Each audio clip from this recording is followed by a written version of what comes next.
Hey, what's up YouTube? Andrew here. Today I'm going to talk about Marvel's Spider-Man for PS4 and why you should be excited for its release. I got to try the game at E3 where PlayStation and Insomniac Games released a 15-minute demo. 15 minutes wasn't too much time to play the game, but it was enough to explore and take note of some of the gameplay and cool features, and today I'm going to walk through some of those with you. Now I'll start off with the web swinging, which a lot of the players I talked to that played the demo, they were very impressed with the web swing, how effortless it was. Basically, you just hold R2 and you swing from building to building as if it was second nature. I mean, it should be. It should be a flawless effort to web swing when you're Spider-Man. Other great things about it was the animations, which Insomniac has a previous reputation for.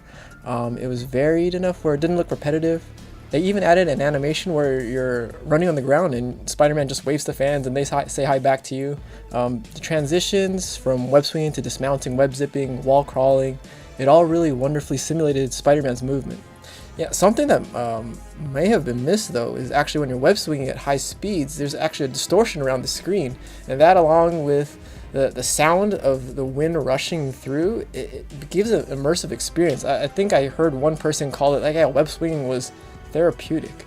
Moving on to combat, which many have said is Arkham-like. Yeah, it's true. There are stealth elements and gadgets, but the combat still feels very Spider-Man. The web zips add variety of movement. Gadgets are fun to experiment with. And one of my personal favorites was the tripwire gadget.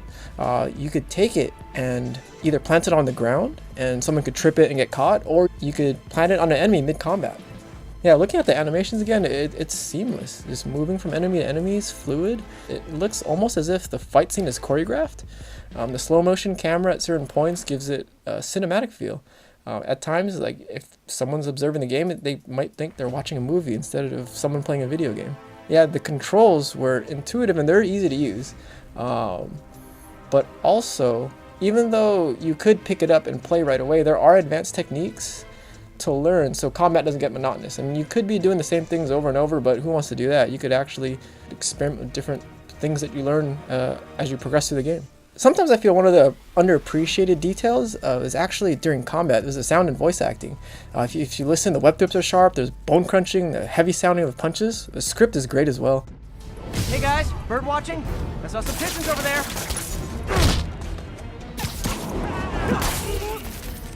Voice acting mid-combat is entertaining. It's very Spider-Man.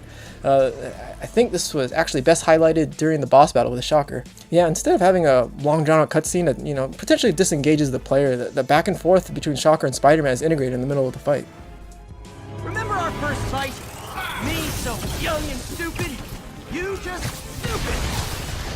You talk too much. Well, that's a matter of opinion. Onto the boss battle itself, I mean, it was different than normal encounters. You couldn't just pound your way and button mash through a Shocker. You had to actually put some thought into it. I felt it was more like a puzzle. You had pattern recognition, dodging, and figuring out how to damage him. So yeah, I did die a few times, but I saw it as a learning experience. It's actually kind of fun.